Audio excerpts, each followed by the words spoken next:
It's not the suit, it's his face. No, no, no. No, it's definitely his suit. Well, we got this. I was gonna buy this, but I waited a little bit. Go. We want to start tonight with a clip from January of 2024. This is from this show, and this is Joe Kent. Let's who went on to go. become, until yesterday, the director of the National Counterterrorism Center. Getting Domino's Pizza. $20. Domino's Pizza. Send me $20. If you're getting Domino's Pizza, send me $20. That it makes a lot of sense to me. The immediate and then longer term effects of a war with Iran would be on the United States? Immediately, it would be very bloody. I have no doubt that we could probably defeat some of their air defense and go in there and have another shock and awe campaign. But again, like we saw how the shock and awe campaign in Iraq. The faces they make, it's like something about. He looks, you know what Joe Kent looks like? The death masks, the Aztec death mask. It's something about it where it's like,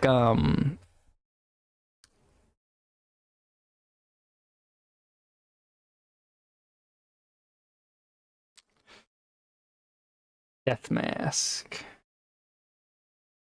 Death mask smile. Or is it Mayan?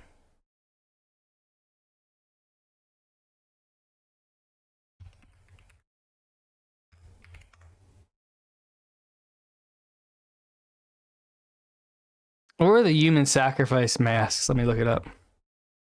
Human sacrifice death mask creepy smile. Here we go. Carthage. A copy image address. All right, artifact porn. We're going to the artifact porn subreddit. It's like there's something off. You see what I'm seeing? It's like a very weird, like he's going for like a weird like 90s vibe. There's something interesting about it where it's like he should be oh, this is a handsome guy. Oh, this is a handsome, nice looking guy. But something about him gives me like the heebie-jeebies where it's like this is a evil spirit. You know what I mean? There is a evil spirit hidden behind his eyes, animating this person, and it's like they've taken something that should be a sexy, handsome man and made him into something freakish. I think it really is like the balding part. I think a lot of people are on like dutasteride, finasteride. And I think they end up with like, because it works, they're on like, they got the Zoomer bruh look, but it's like, because they're also freaks, instead of just looking their age, now they look really young instead of looking old. So they're like freakish, weird little gremlins. It really didn't actually work in the long run. So I have no doubt that we'd have some immediate results that people would cheer about here in the United States. But Iran, Persia has always been an empire. Yeah, his hairline's too good for his age. Yeah. There's something to be said about my hairline, which is that it's perfect for my age. It's exactly what it should be. And because of that, it's actually better looking than if I had a full hairline. And something about it is actually looks better than if it, you know what I mean? Army Go Building to 7 just gifted 5 subscriptions on Kick. Go to, thank you very much. I appreciate it. Thank you. But I think it's true. I think something about a tasteful Norwood 0.25 that I have. The Norwood 0.001. Jovian says $20 Pizza PLS cure my Norwood. Thank you. Something about my .0003 Norwood.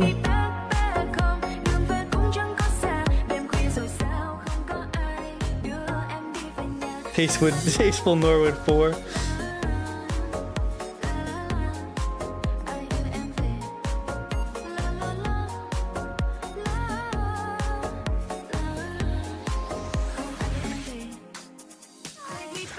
I wonder what it is. I wonder maybe it's his something about him seems wrong. You know, it's like something about his face. It's like a boy. It's like a baby's face. Yeah, I think that's what it is. I think he has like a baby face, and then he has like the 70s sideburns. And it's like wrong. Something about it is just wrong. Where it's like JD Vance, you can say, oh, this guy's ugly.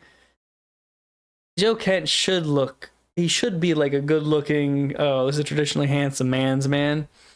But something about him, it feels like a doll, like a Barbie doll, you know? Where he doesn't have that Clint Eastwood vibe. He has like a soy boy trying to be Clint Eastwood. He doesn't look like Lomez from Passage Press, who has that cold steel, that sexy, you know what I mean? Let me get more teal bucks here. Lomez, Passage Press.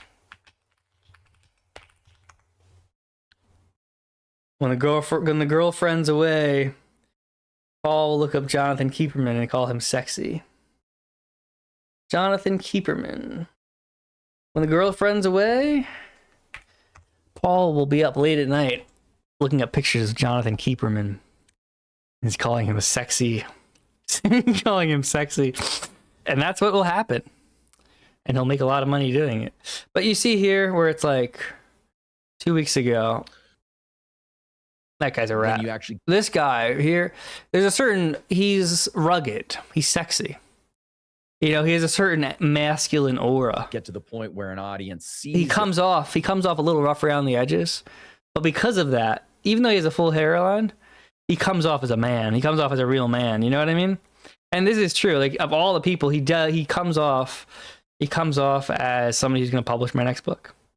No, but he comes off as like a real person. He comes off, love him or hate him, you know, him and I are kindred spirits in that we both come off as kind of rugged men of the woods, people who are like alpha males, writers, thinkers, funded by Peter Thiel, Jewish. But, you know, there's an aspect of him, it's just sexy, you know? It's like sexy Clint Eastwood vibes. But then you go over to this and it's like a weird, soft, like child LARPing as a man. You know what I mean? Whereas Jonathan Keeperman is like, damn, this man is sexy. This guy is like a baby. And there's something wrong about his look. It's just genuinely something off-putting on like a spiritual level. Stronger than any of the other players in the modern Middle East right now, and they are not going anywhere. If we get deeply involved and deeply entangled with Iran, maybe he's short. Maybe that's what it is. How tall is he? Maybe that's the real problem. Joe Kent height.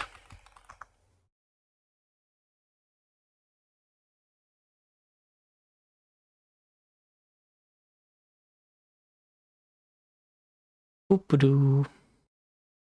Yikes. That's probably what it is. Bro's just short. Bro's a short little freak. And you know what? Too bad. Sucks to suck, but bro's short. we are playing right into China's hands, because China would like nothing more than for us to be committing our military industrial. Yeah, he's too manicured. He's like manicured to be like rugged. And that doesn't work. It's like a prissy person trying to, there's like certain people, I'm not going to name names, but there's certain people who pretend to be like alpha males, and they pretend to be very rough around the edges. They pretend to be really like cool and red pilled, but at the end of the day, they're just prissy. They're prissy, and everything's manufactured and everything's manicured. And that's just really disgusting, because it's like, not only are you not cool, but you're trying extra hard to be cool, which is like disgusting. I'm not going to name names, but it's just true. Whereas this is, yeah, it's offensive because it's like a soft, it's like a gay person's version. It's like a gay city person version who thinks they're like a country person. And you're like, no, you're a gay city person, which is okay, but you now are insisting you're a cool guy who like is like a woodsman. It's like, no, dude, you're like a weird little freak. Base to a war in Eastern Europe, in Ukraine, and then to be committing our conventional military power, our blood and our treasure back in the Middle East. That will make the Pacific, our actual border, extremely vulnerable to Chinese aggression. Or China will simply just watch us bleed out economically as we bleed out on the battlefield on these couple different theaters. It's absolute insanity. It's opening up Pandora's box. And again, for what gain to the American people? So the very first thing you notice about that clip, which was shot almost exactly a year before the current president was inaugurated, is that it was right. It was prescient. He called it. He called the general outline. Not that it was hard to call, but Joe Kent knows what he's talking about. He spent a lot of his life in that region. And he said, a year before this current presidency began, this is a big, serious country. It's the oldest civilization in the region. And if we went to war with Iran, there would be a momentary sugar high Americans would support it because they support their own country and they certainly support their military and people would approve of it. But very quickly, you could see a process by which we got caught there, trapped there, bear trap. Hard to extricate yourself from that. And sitting on the sidelines would be our chief global competitor, China, who would be silently nodding along with a slowly spreading grin, knowing that they were the main beneficiary of what they were. Who cares, though? Once again, I ask you, will Iran nuking Israel change your life? Will Israel nuking Iran change your life?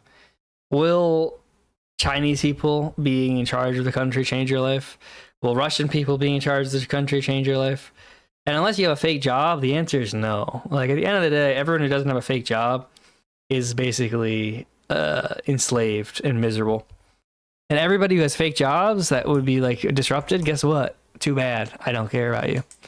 But everybody else, like, if you're a normal person, it doesn't matter whether or not China wins or Iran wins or Russia wins or America wins. The only people who are negatively affected are like weird bureaucrats. And it's like, if you're a weird bureaucrat, sucks to suck, I guess. Learn Mandarin, you know what I mean? It's like an orange. We're seeing of our waste of American lives and treasure, as Joe Kent said. So we haven't reached that stage, thankfully. Tucker is Moving toward obviously it, and on everyone who's watching speed. carefully knows that. And if you're honest, you know that. Bro So it's a is very on serious moment we're speed, in, yeah. And we're watching not just a war in Iran. Why but is a bro so cracked out? Bro looks like the Jimbo Zoomer experience. Bro's talking like he's on crack. potentially a total realignment of the world and the loss in some sense of what the United States has globally. Oil spike and decade-long global recession? Yeah, but once again, it's like the average living condition for the average person, they can barely make rent. Everything else, they can't even have. They can't have a family. They can't have a house. They can't have a dog. They can't have a car. They can't have a garage. They can't have land. They can't have kids. So, oh no, we have a recession? Good. Good, why not? It's not going to make any difference for most people. Most people can't afford anything. You know what I mean? So it's just like, it's not like things are heading in a direction. Who cares? Could be the beginning of the end of our influence. You're not even allowed to have a dog nowadays unless you're part of the elite. You're not even allowed to have a dog. Isn't that crazy? of the world, and that's the beginning. So again, that's Yeah, recession equals stimmies. Exactly. If we go into a recession, we're getting $5,000 a month from Trump. He promised me. He told me, if we get into a recession, everybody who watches your stream and donates and is subscribed is going to get $5,000 a month. Tax free, no taxes. a big deal. It's starting to dawn on people, and that leaves Joe Kent as one of the relatively few people connected to this administration who said it in public. Is that good or bad? Well, it may seem good. Of course, you want to be around people who have clarity about what's going to happen next. I'm But in practical terms, unemployed it's bad. and can't make rent. I wonder why. Well, what you have to understand is people who are employed can barely make rent. That's what I'm saying. What I'm saying is you're taking it way too personally. What I'm saying is the average person doesn't have a path forward. People with jobs, they're barely making ends meet and they're, miserable. I mean, in general, that's where things are. Like people with jobs. And it's like, I don't know how to say this. I keep saying this so people don't seem to get it. If you play a game with everybody, if you're playing a game, right? And you're winning and you keep winning. And you keep winning and you keep winning. Eventually, it's not that everyone keeps playing with you.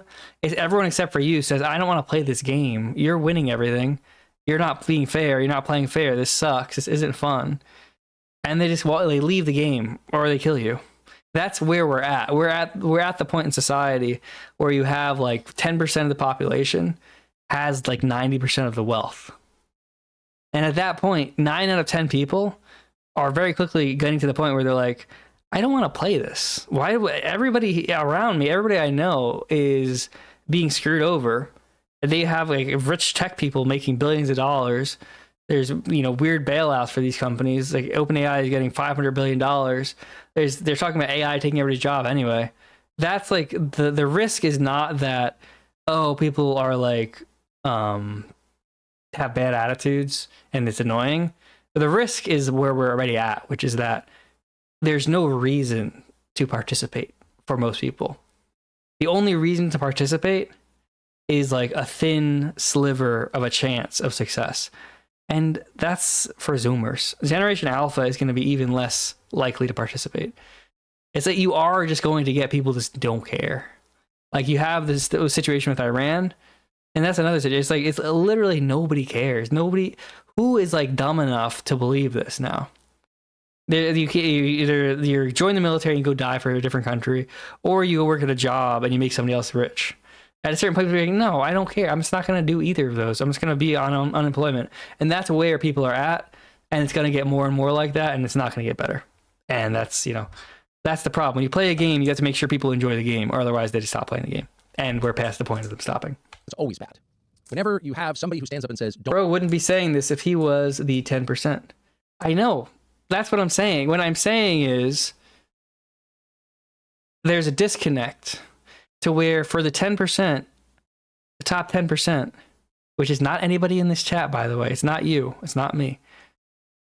It's nobody watching streams. It's like people with billions of dollars, right?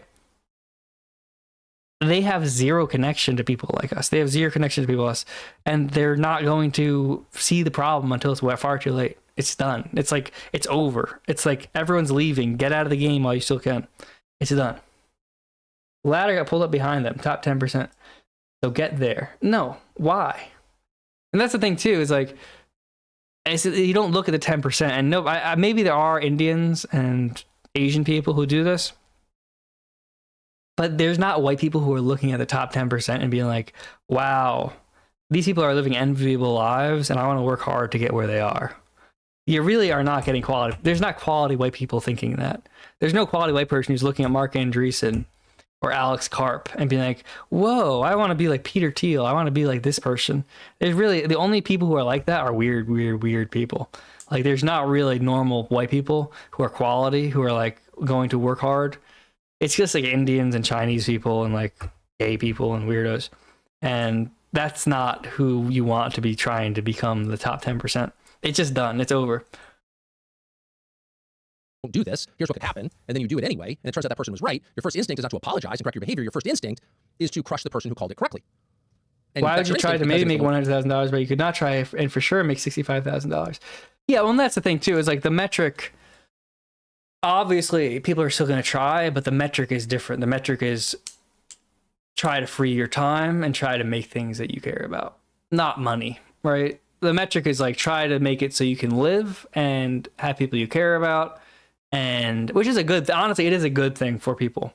It's a good thing for like loved ones to be like, to be thinking about, oh, I want this, but it is indicative of like a coming recession and a coming, because like you take like people's money, everyone all of a sudden is like, well, what do I care about? What do I value? Right? And so you just have the lower classes, which is pretty much everybody, except for a very, very small group of people, starting to very, even if it's not consciously, be like, well, what do I care about? I care about comfort. I care about friends. I care about making stuff. I care about stuff, because they can kind of sense the tide is about to go out. And what did that rich person who had the dad who gave him all the insider stock tips? What did his name? What's the guy? What's the famous stock trader guy who died? He was like, his dad was like a senator or something. I forget. If you played roulette, you'd bet on red and black and claim you won. Saying this while you hope you get rich off a book is crazy. See, I don't understand why you're so upset. What are you upset about? Does it make you upset for me to be like, rich people suck? Why would, like, that's the weird thing, is like, there's things I have that I lucked into having. Because I have them, I'm still happy I have them. I'm not like gonna be like giving them up. But I know I lucked into having it. It's like having, just being jacked and cool, you know, despite only working out. Having this frame, right? Having a perfect hairline, right? I didn't earn that. I didn't earn my perfect hairline. I didn't earn my dimples. I didn't earn my 6'5", 400 pounds of muscles, right? But am I going to give that up? No, why not? And so the same thing is, if I was going to get money, why would I give that up? I know how unfair the world is. I know how like rigged it is, and I know how much it sucks to be poor, because I wasn't born into like a rich family. So if I get the opportunity to have money, why would I hesitate to take the money and say, suckers, see you later? I'd much rather be comfortable and rich than miserable and broke. What is the, that's like a weird thing. It's like a weird boomerism of like, I earned everything. It's like, no, you didn't. Like, you didn't earn everything. You barely earned anything. Like, people don't really earn much, like good or bad. And it's really, what can you steal? What can you take? What can you like get for yourself and keep? And that's the game, is keep getting stuff, lucking into stuff, and then keeping it. You know what I mean? If you invested in Bitcoin, you wouldn't be saying this. Man-made, I'm going to ban you because I already have one crazy person. You don't even donate, dude. I looked at the metrics. And unfortunately, it didn't really raise the KCIP for you to be in chat. So it's just not worth it. It's not worth spiking my cortisol. And I'm too racist to have you in my chat anyway. Of all instincts, but it's a human instinct. That's your instinct because his correct prediction is an indictment of you. Of course, and it's a way. Yeah, I've noticed the bigger deal people make about hard work, the lazier they are. The hardest working people I've ever met will tell you to do things as easily as possible. Yeah, that's the thing too. It's like, I'm going to be successful and happy, not because of hard work, but because I've realized it's not about hard work. It's like the Caligula thing. It's like, the reason he's rich and successful is not because of hard work. It's because he's taking steroids and he's being very smart about what he's doing. He's working smarter, not harder. He's basically getting jacked, doing a lot of really good PR stuff, and taking advantage of a scam, right? A system. Right? That's like the best way to do it. Is if you could do that, like if I could go back to my 20s, that's like awesome. Like the way he's going about it is so smart. And like, I don't have any ill will towards him doing it because he's essentially, it's the same thing with Aiden Ross, where it's like, are these people good for society? No. Do these people actually serve a purpose? And are they actually beneficial? Or do they deserve the money they have? No. But am I gonna like get upset about it? No. I'm like, cool. This means that there's a way to get money without deserving it. Because I've tried to deserve money and I don't get it. So it's nice to know that I can not deserve money and get it. And actually, in my life experience, the less you deserve money, the more you get it. And that is 100% true. And I would challenge anybody. To disprove me on that. The less you deserve money, the more you get it. That's really what it is. It's because if you're working on something hard, it signals that you don't know what you're doing. If you're being lazy and you're not working, it's signaling to the world that you figured it out, so you don't need to work, which then makes people say, hey, I want to give you money because you don't need money. So you're a good bet because you're going to make more money. But if you're like, I'll work so hard and I'll be a good person and I'll show up to work on time and I'll be a good person, then people will be like, oh, I can take advantage of this person because this person is a slave. This person is desperate. It's like buying a car. If somebody's buying a used car and they need to buy one, they're going to get screwed. But if somebody comes around, they're like, yeah, I can get a car. I don't care. They're going to have much better chance of getting a good deal because they have the chips. It's like being able to walk away. And so it's a really, the ideal is don't work harder, don't work smarter, grift smarter, steal money smarter, luck into money smarter, and have fun. Because at the end of the day, this is all going away. A lot of people are going to die. And there's going to be a lot of death and destruction. And a lot of people are going to be very, very, very, very miserable very soon. Reflect attacks on you and your own culpability by blaming the guy who told you it was going to happen before you did it. And this is a long-standing fact of human life. And in the last 60 years in this country, it has been the iron law of foreign policy, which is to say when things go wrong, the only people who get punished are the people who criticize the adventure in the first place. You can imagine General Westmoreland attacking Walter Cronkite of CBS News. And everything Walter Cronkite, in my case, not much. Society of scams. Yeah. That's what it is, too. And that's the thing is like, it is negatively correlated. Success is negatively correlated with character. There are people who are high character, who make a lot of money, but it is, the more successful somebody is at this point in society, very obviously linked to being a piece of shit. Like there's no argument about it. There are exceptions, but those are the ones that prove the rule. Almost to a single person, the more successful you are, exponentially, the piece of shit you are. There are exceptions. Okay? And once again, I feel like I'm upsetting people by saying this. It's like the Zoomer troll. But if you're watching this, newsflash, you're not wealthy. If you're watching streams, you're not wealthy. If you know about streams, you're not wealthy. You don't have a yacht or 2 yachts, right? If you don't come from like 7 generations of money, at least, and you're not from Europe or a Chinese oligarch. If you're an American with money, you're not wealthy. There are really no wealthy Americans. I'm sorry.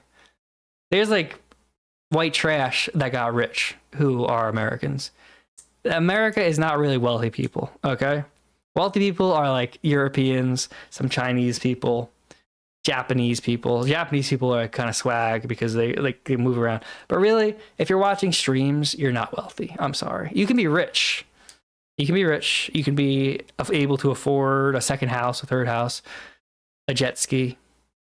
But like the closest thing we have to wealthy people are like Tucker Carlson. And he's not wealthy. He's like a loser who's doing a fake show in a cabin, who's fat, who's doing work for the government. We don't have wealthy people in America. I'm sorry. I don't understand how people don't get this. It's like upper middle class people are really insecure about this. But you're upper middle class. You're not wealthy. I don't know why it needs to be said. But you, if you're watching streams and you care about anything that we care about, at best, are upper middle class. You are not wealthy. It's not that complicated. It's not that hard. If you know how to use Kick, if you know how to use a computer, if you know how to program, if you know how to watch streams, if you know about Twitch or YouTube, or you spend any time on the internet, best case scenario, you're upper middle class. You're not wealthy. I'm sorry. I'm sorry it has to be this way, that I have to explain it to you. But for some reason, there's this weird upper middle class niche of people who are like, we're really obsessed with being wealthy instead of upper middle class. And it's like, you are not wealthy. You are upper middle class. I guess it just upsets them to know that they're no different than like broke people to wealthy people. I guess that's the real thing. And that's what makes it so funny to do. That's what makes the trolling so funny to do, honestly. It's like the calling Zoomers old. It's the same thing. It's like, because they don't want to be like millennials. So it's like a very funny thing where it's like, dude, you're old now. You're part of the middle class. It's the same thing. It's like, no, it's not possible. I'm not upper middle class. I'm wealthy. It's like, no, you're not. Wealthy people don't talk to me or get upset by me, okay? Wealthy people who like just have me killed by like somebody who'd shoot me in the head while I'm like walking outside, and nobody'd ever find out who did it.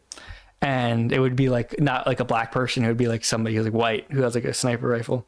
Wealthy people could just kill me if I annoyed them. You're not them, okay? You're not them. And I don't annoy. I get along with wealthy people because wealthy people know I know I'm not wealthy. So I'm like, I'm the guy with the sniper rifle. I get along with the wealthy people because I don't think I'm wealthy. Upper middle class people are so funny though. You're so cute. But fundamentally, it was Walter Cronkite sitting very much on the sideline saying, hey, this war's not going well. And there was General Westmoreland prosecuting the war.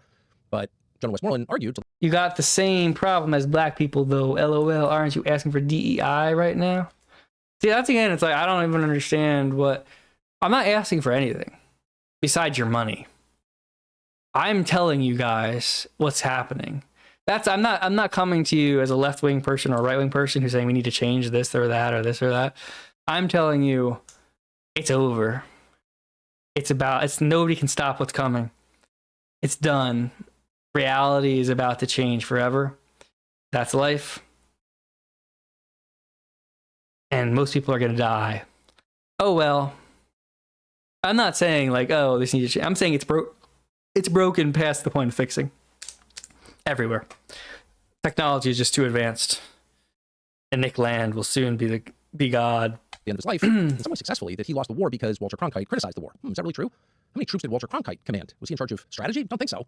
This is how people in the hood feel. LOL. It's like y'all relate, but somehow blame blacks though for the same shit y'all are part of. LOL. Dude, I'm in the hood.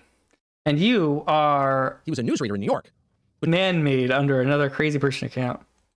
Why are you pretending to be a different else, dude? How you block him and say he spiked your cortisone, I thought the whole point wasn't chimping out over words. I'm just saying, bro, but I'm sure I'll be banned after this. Just been watching. Lol, if that's how you see it. Typical, though. It's typical behavior. You got the same problem as black people, though, LOL. No, this is a whole different person, slow ass. My guy, look at your name, lol, get off. Bruh, get off a grown man meat, brother. Bruh, this is the path to radicalism. All right, you can stay, honestly. Honestly, you can stay. Honestly, I like your messages. Oh, yeah, I think there is a lot of... I honestly, I agree with you. There's a lot of like bullshit of what white people do about like black people, and at the end of the day, it's like it's all the same group. Like white people and black people are screwed, and they're never gonna get along. It's just like used against each other. But that doesn't mean I'm gonna apologize. Because it's like me apologizing doesn't make it where black people are gonna be reasonable, or white people are gonna be reasonable. So at the end of the day, it's like that's where the chips are. Unfortunately, that's how it is. You know, would I like it to be somewhere else? Would I like reality to be different? I would. I would like it if everyone got along, and we all just kind of just were productive and happy. Unfortunately, I don't think that's gonna happen. I think we're just gonna get society falling apart and getting worse. And it'll be bad for everybody. I think it'll be bad for black people. I think it'll be bad for white people. Bad for Asians. Be bad for men. Be bad for women. Young people, old people. Be bad for rich people and poor people. Well, wealthy people. It'll be bad for everybody. But I don't think it can be stopped. I think it's just like the way it is, the way of the world. Now, I think there are ways to be like successful, but I think on the whole, it'll be bad for every group, and every group is about to get a lot worse. And like you said, I think there's like there's certain ways of like talking about DEI or wanting handouts, and the algorithm. You don't even need to have a Jewish person or a white person or whatever, any type of person saying we want to make it this way to make this group bad, to make this group hurt themselves. It's just going to be the way it is. It's just like a gambling algorithm where it's like, how do I make everybody gamble to give me, how do I make people go to my casino to gamble so I get their money? Well, Jack, it's like all with algorithms, and it's not actually people anymore. Now it's algorithms selecting for, I make this person, they're more likely. That's why all the Twitter stuff is bait, because people figured out like making people upset is going to get more money for AdSense than making them happy. And that's really what drives everything. And so at the end of the day, because we always react more to a perceived threat, then we react more to good news, because a perceived threat is dangerous. Good news is like nice, but a perceived threat is like, oh, this could hurt me, right? Or somebody I care about. And so just because of that, the way our bodies and our minds work, it's just this race to the bottom that's bad for everybody. And there are exceptions. There's people who make it out and make money and are successful, and that's good, right? And it's good for them. Everyone should ideally try to be the successful person, but you should just know it's like when you make it, there's always going to be people you grew up with who are going to begrudge you. There's always going to be people who didn't make it who are going to be miserable, and they're going to try to pull you down. And just by virtue of the way internet works, that's just happening to every race and every group now. And it doesn't matter, honestly. It's like, even for like the super wealthy people, it's a very weird situation where it's like they're in a weird spot where how do you get them to like manage the internet if them being on the internet ruins them? And how do you even do that? You know what I mean? Iran just got oil refinery in Saudi Arabia. You complaining about capitalism, a system that was built to be burned down and rebuilt and burned down and rebuilt. LOL, it's in history. That's true. All right, mods. It's mad more white people that fuck with black people and think we can get together. LOL, they don't think like youth slow fucks. Oh, damn. Bruh. Damn, bruh.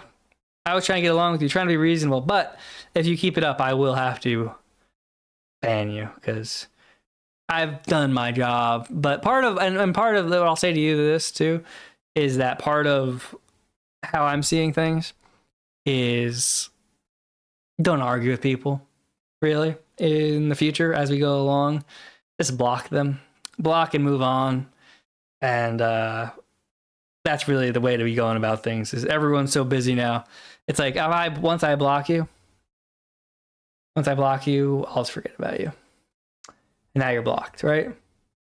And now the thing is, you should go do that. You should go do something else, right, with your time and that sort of thing. And then like everyone just move on and just go forward and self-sort into things where it's find somebody who doesn't annoy you while they're streaming, right? And watch them, right? And then me, because you were annoying me, I blocked you. Now, you won't annoy me. So now I can watch what I want to watch. You can see why Westmoreland did that. Why a lot of people Hopefully that makes sense. Agreed with Westmoreland.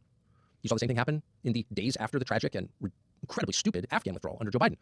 That didn't help the United States. Of course, we had to get out of Afghanistan, but the way we did it, who would argue that was a good thing? Do you know Sargon? Sargon? Resulted in the deaths of a lot of Americans. Yeah, I know Sargon, dude. As far as we can tell, we checked only one person, and that would be Colonel Stu Scheller of the United States Marine Corps. What was his crime? Dude, Planning the withdrawal from this Afghanistan? is so boring.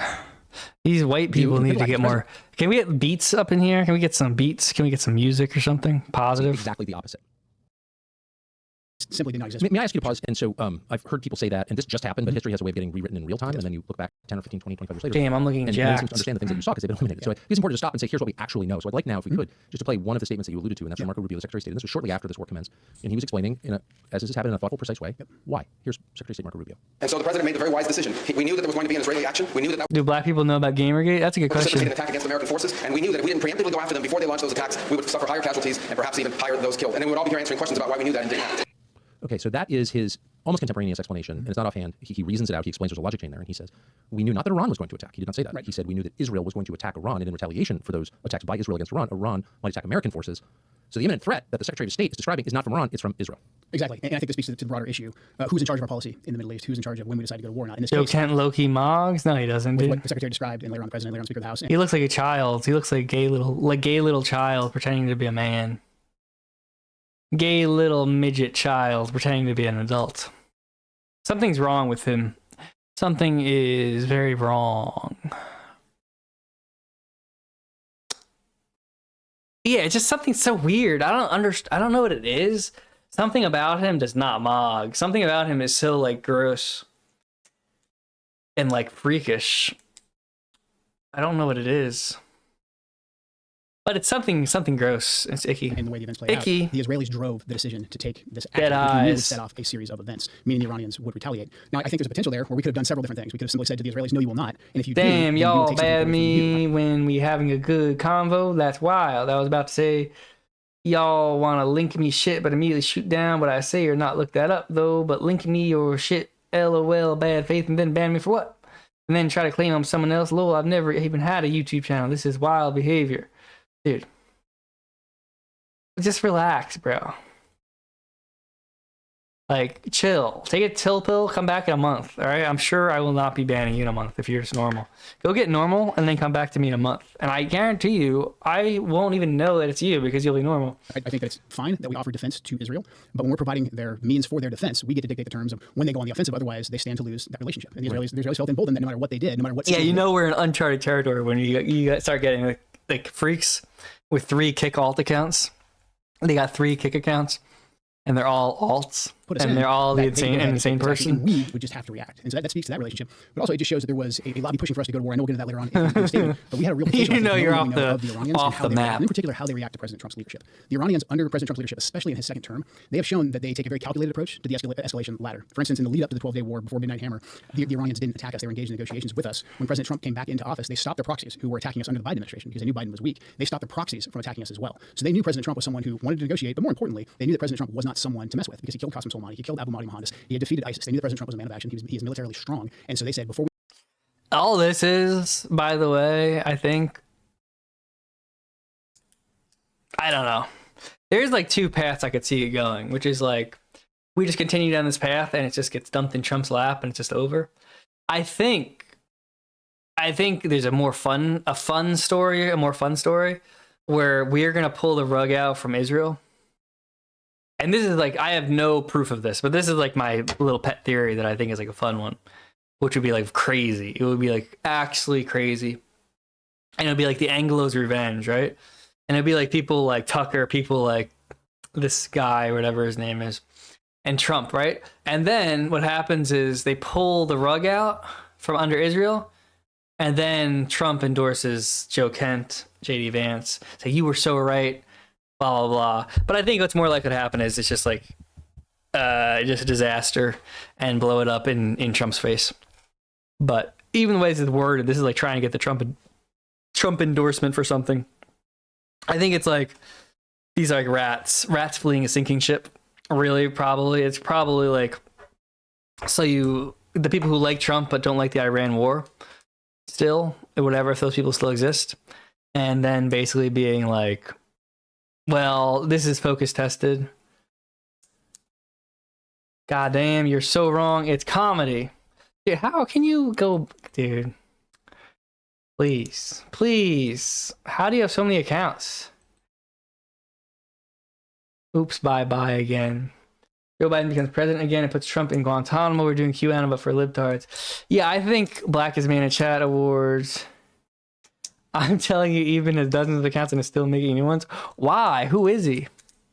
Who is Eben? and what is his goal? What is his purpose? What is his core directive?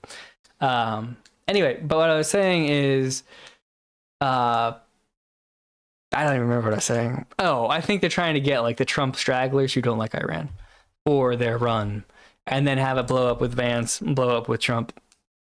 We take an action, we need to make sure that it's calculated. So I think in this scenario, even if the Israelis told us we're going to strike on this date at this time, and we didn't, try to negotiate with the Israelis and say, hey, we'll take something away from them, I think we still could have back-channeled to the Iranians and said, hey, if something happens here in the next couple of days, it's not us. We're still serious about negotiations, and we don't want to escalate this, because it's well known what the Iranians' plans were. We knew that they were going to hit potentially our bases in the region, potentially our allies. We knew what the Straits of Hormuz, all of these things. I think what's messed up is his jaws are too. He has like jaw filler or something.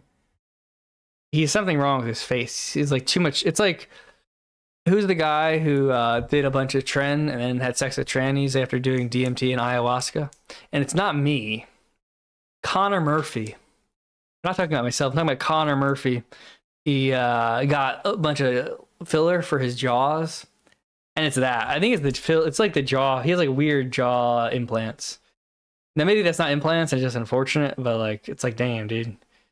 You look freakish. You look weird. I think we're fairly well known. And the Houthis' ability to close the Red Sea, which is not yet done, but which would be catastrophic to the world. So, but for the purpose of explaining your position or fleshing it out more so people can understand it, because this is he bone smashed too much. By far. In a long Someone's time. jelly. And there's a lot of commentary on this, and I took a quick trip through it this afternoon, and one of the consistent themes as well. Yeah, kidney-shaped face. Slander, which we can talk about. But the substantive attack on you, and it is an attack on refutation of your letter, is that, well, actually, Joe Kent was totally for using military action. He supported the Soleimani killing, for example. He seemed fine with the 12-day war, for example. So he doesn't have a problem. I've heard him speak. Why does he have a lisp? I've never heard him. Because to be in politics, you have to be gay. Oops, I've said too much. Forget I said that. An engagement with Iran. You're saying what to that? What's your response? Well, I have no compunction. Oops, I forget I said that. Posed a threat in the past, and the Iranians have a way of threatening America. They have the capability, and we always talk in the intelligence circles about capability and intent. What your enemy is capable of doing and what they actually want to do. I hope nobody clips that. The Iranians, they use the Damn, I hope nobody clips that. And I go viral for it. They fired an equal amount of missiles as we dropped bombs on the nuclear facilities, and they basically hit a part of a base in Qatar they knew we didn't have any troops on. Yes. They didn't want to escalate any further than we were willing to go. But also, the Iranians, when they pose a threat to us, they usually do it with their proxies. And if their proxies Speaking cat boys. Speaking cat boys. Hammer their high-profile leaders. Qasem Soleimani was highly effective and highly revered in Iran because the previous presidents, prior to President Trump, Obama and Bush, let Qasem Soleimani run around, raise proxy armies, kill Americans, and no one ever did anything to him. President Trump rightfully killed Qasem Soleimani. We got his deputy, Abu Mohammad, who had American blood in his hands, took them off the I battlefield. kind of look like Paul Miller. It's kind of weird, though. I really, like, if I go like this, I really actually do look like Gypsy Crusader.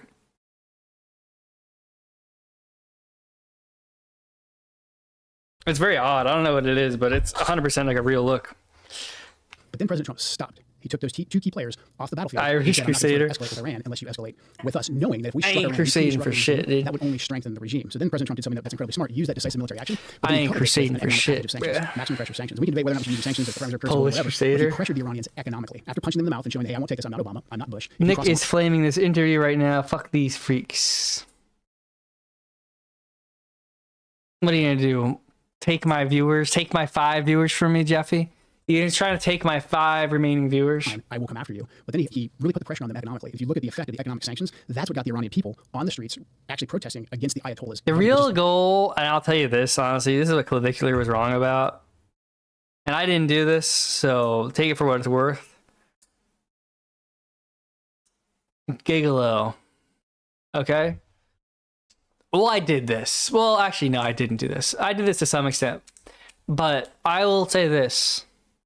When you're young, if you're good looking, get older women in their 30s, so like how old I am now, so like old, right? To like you, send you money. And then just make up stories about needing money. And just have them send you money. And don't feel bad about it, because they didn't earn the money. Their dad's giving them the money, right? And then just basically just get rich women to give you money.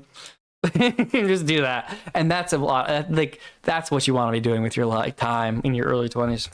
It's a lot of fun, and it's well worth it. Extensively what we would like. We would like to see a bottom-up regime change where we get rid of the Ayatollah, but it's the will of the people, and they have a new successful government. And just make up stories about why you need the money. I remember one time I told somebody I was stealing money out of my mom's purse to buy McDonald's because I was so hungry. I remember I was stealing change out of my mother's purse to get McDonald's because I have no money. And sure enough, I got paid. Damn, I got paid. we can deal with. The one way to throw that all out the window, and this isn't just Joe Kent's opinion, many scholars and It's so other studies, retarded. What a retarded life, bro. And that's the thing too. That's like what the most retarded thing people don't understand is like having no money and like having money. There's really the only difference is when you have so much money that you can like spend $5 million in like a year and not like everything besides that is like it's not the exact same because it's nice to be able to get nice stuff, but really it is like the difference between wealth. There's just like insanely wealthy people who never have to work and their kids will never have to work and their great grandkids will never have to work and they don't do anything and they never will. And that's wealth. And then there's everybody else. Everybody else where it's like, yeah, they have some hustle or they have some business they run or they have some sort of thing they run or they're an employee or they're on welfare. And at the end of the day, like there's this core like insecurity that like something could go wrong. And for, for poor people, it's obviously way closer. It's like constant, right? Versus like somebody who's very upper middle class, who's like, it's very hard. But like there's this core thing where it's like something could go wrong and you could end up broke and in prison. Whereas like there's an entire group of people who are just like, they haven't worked in like 500 years and they don't ever work. And they like just somehow have like, they have like, and that's the thing too, is like, I couldn't be that way because I would just get up to no good. They have like a certain aspect of boringness and also like discipline and also like very like appreciation of very simple things that make it so they don't implode not having anything to do. Like most people need stuff to do. Like I think the ideal you want to get to the point where you don't feel like you need to do things in order to be happy. But there's like this elite group of people who don't feel the need to do anything. They're just alive and their brain chemistry and genetics have balanced to where existing and managing things and every once in a while saying yes or no is enough to provide them purpose. And then there's the rest of us, and we're like in this world of like scamming and being scammed and like just stupid stuff and this drama that we invite on ourselves. Yeah, I guess like that's like the goal is like the goal is to remove all desire for drama and remove all desire for like conflicts and all desire for like struggle from your life. And somehow manage to make it so you have money coming in and you're set. And then if you can do that and just be healthy, that's peace and that's prosperity, right? And then that's like wealth. And then somehow passing it down onto children who then pass it down onto children. And then getting it past like a third generation, whatever gap. But it is like a weird thing. It is like there is just an upper echelon of people who like they just exist. And they don't like to get into drama. They don't get into fights. They don't get addicted to drugs or do crime or like cheat or like kill or murder or steal or whatever, or get involved in politics or being public or anything. They're just there. They kind of just exist and they kind of like live and they're just off in the distance.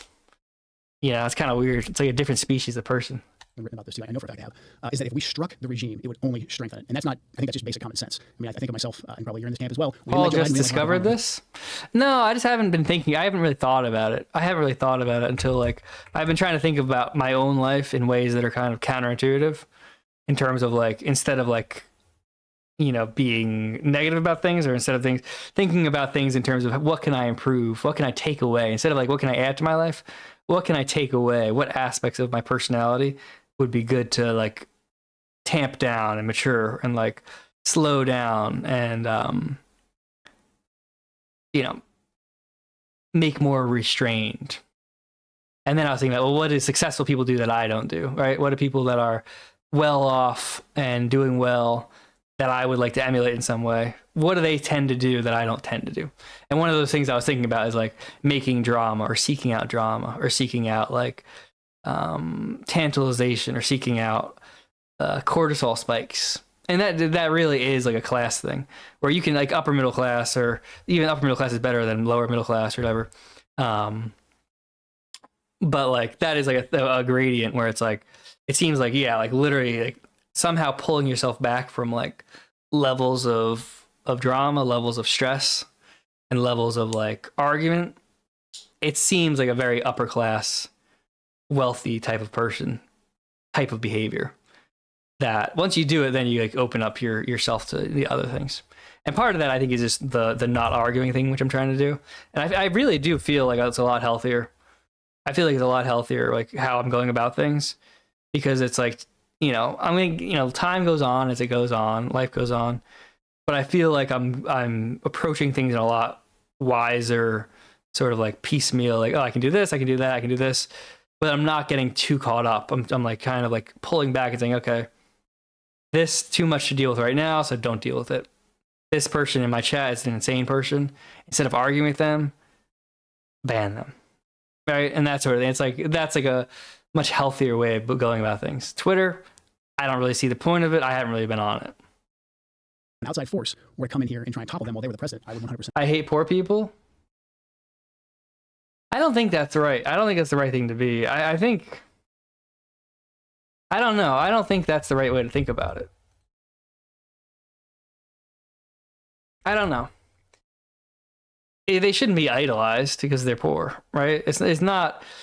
They shouldn't be idolized at all. But I don't think hate. I feel like hate is like too strong. I feel like that's like too. I don't know. Maybe hating is the right way to. I don't know. You have sent me a lot of. You have sent me a lot of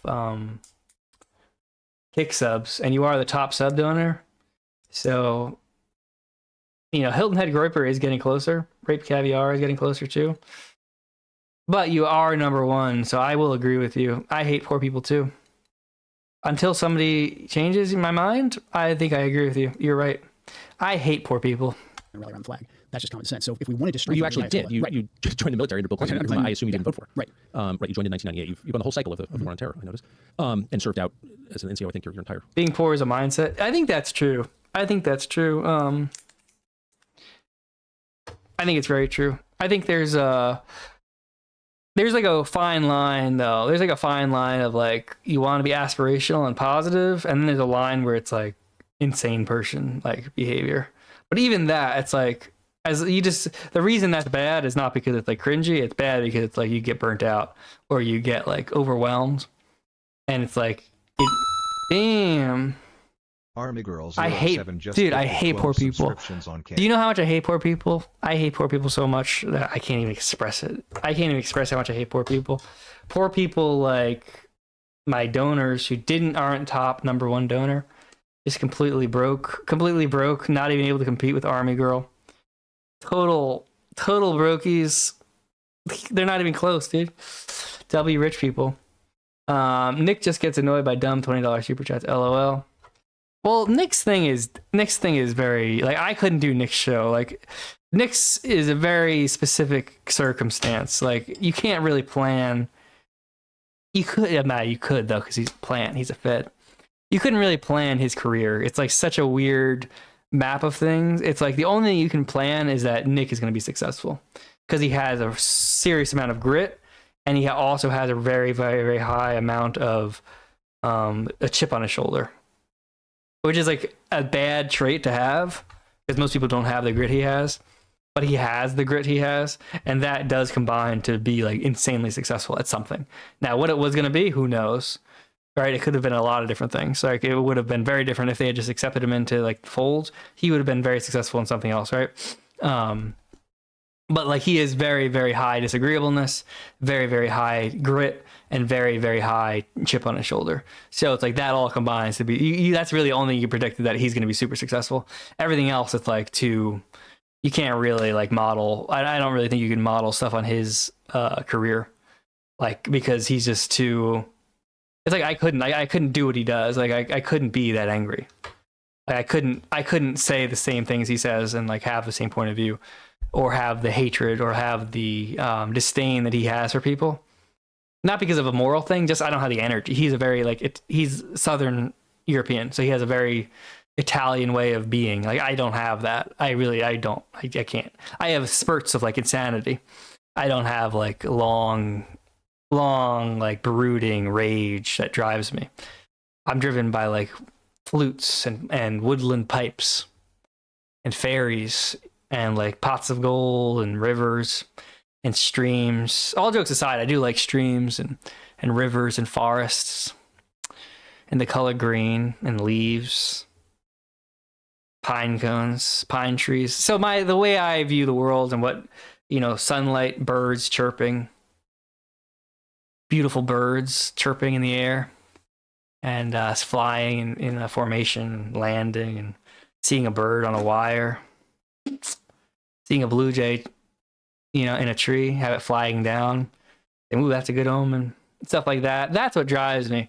Not really the politics so much. I'm a very person of the earth. I'm very of the earth and air, rather than whatever he's driven by. And one officer 20 years. Just saying anything. And I should just say, I hate ever to refer to a man's resume as like a data point because your ideas exist separately. But in this specific case, meaning you spend most of your time fighting Iranian proxies. Yeah, a good deal of it. Yeah. So you're aware of the threat from Iran. You have personally used. Dude, all the world's gas has been blown up. We might be cooked. Can you link what you're saying? Is this new? Did this happen as of our stream? Can you link? You gotta link what we're saying here. Violence against that threat. Yeah. A lot of it, I think.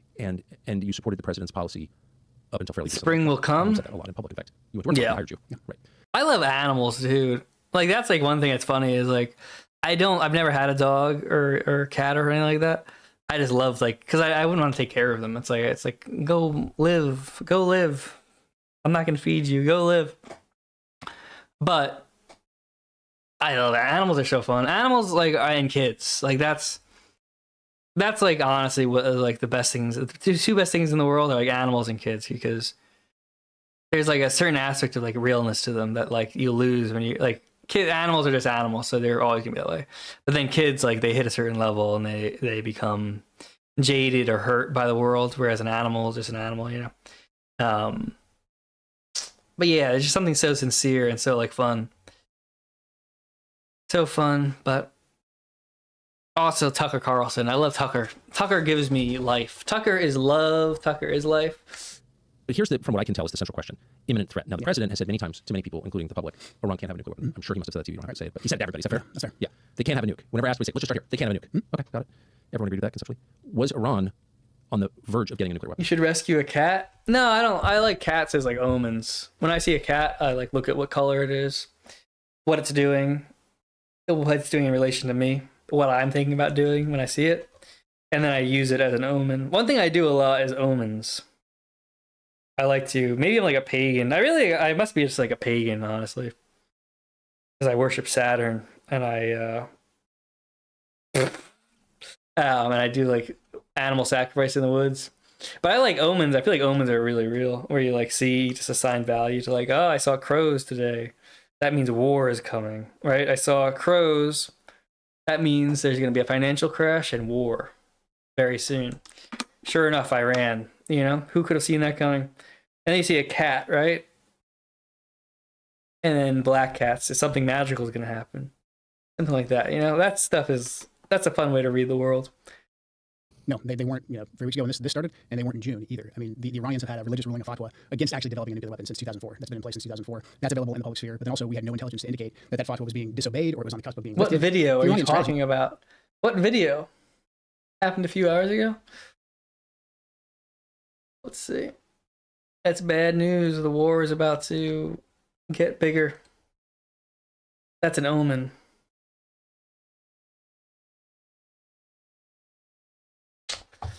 It's an omen. Crypto's about to crash. I didn't want to see it, but I saw an omen. Crypto's about to crash. Big time. I'm talking $40,000 Bitcoin.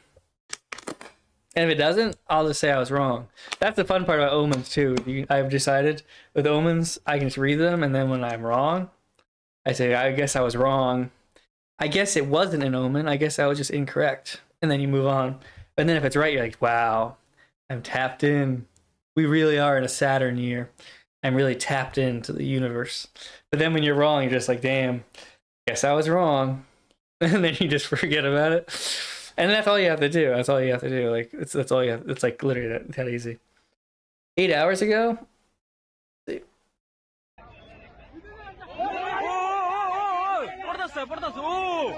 Shit! Oh my god! You'll never kill a cat? No, I would never kill a cat. I don't like animals. I don't like gore of people or animals. I think people should be nice to animals, and they should be nice to people. all jokes aside, I hate like torture videos. I hate stuff like gore. If you're gonna kill somebody, it should be like killing them, like to kill them, not like torturing somebody. Messed up. I'm against gross stuff. Whoa! Oh shit! I like just oh shit.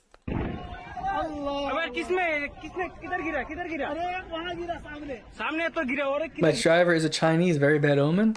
Nah, I just look for like topping. Make sure it didn't fall on the ground while I was driving. अरे शाला अब यार पीछे से मार रहा है हाँ उधर से आ रहा है Piers crash out was good. What Piers crash out? oh shit How do you read tea leaves? I don't know. I'm waiting for a palm reader because when I was bored, I took a knife. Not recently, but a long time ago when I was bored, I took a knife to my palms. And because I looked up the method of palm reading to like figure out like the fate lines and the heart lines and fortune lines. And I looked and I basically read like the thing. And I carved into my hand like intersections and like different like signs and symbols across different lines. So that way like my fate and like my fortune and my future lines would read different than what they were. And I've never gone to a palm reader, but I want to go to a palm reader one day to see what they say, to see if they notice. Because I think the way it healed, it did like scar properly. So it looks like they're palm lines, but they're just like scars from when I just cut up my hand. I cut up my hand to essentially change my fortune, change my destiny. And believe it or not, I wasn't even it wasn't like a psychotic episode. That was like boredom. That was just like me, like, you know, it would be funny to do is take it super seriously and then also modify it. And yeah, sure enough. But kind of super crazy, scary, cool guy stuff. Kind of really psycho stuff. Really dark energy, psycho, cool guy stuff. But I do think it was like a funny thing. And it will be interesting to see like if I go to a palm reader someday, what they say.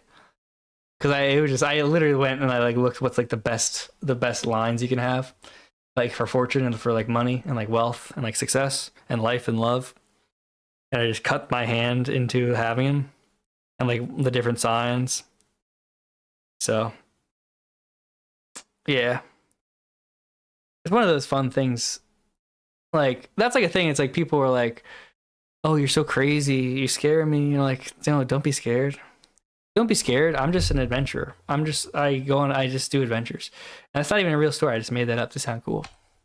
It's actually pretty pragmatic. The Iranians are obviously aware of what's taking place in their region, and their strategy was to not completely abandon their nuclear program because they saw what happened to Muammar Gaddafi in Libya when he said, "Hey, I've got no more nukes. I'll do what you say. I'll give up my nukes." And we give him the Nobel Peace Prize. Yeah, we regime changed him, and he was executed. Also, it's like, why wouldn't it work? Why couldn't it work? It should work.